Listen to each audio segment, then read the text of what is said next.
সবাই কেমন আছেন? আজকে আমি একটা ছড়া গান উঠাবো, যেটার নাম হলো ফুলে ফুলে প্রজাপতি। আপনারা অবশ্যই দেখবেন, আর যদি ভিডিওটা ভালো লাগে তাহলে অবশ্যই লাইক আর কমেন্ট আর শেয়ার করবেন।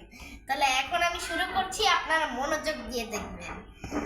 ফুলে ফুলে প্রজাপতি ঘুরছে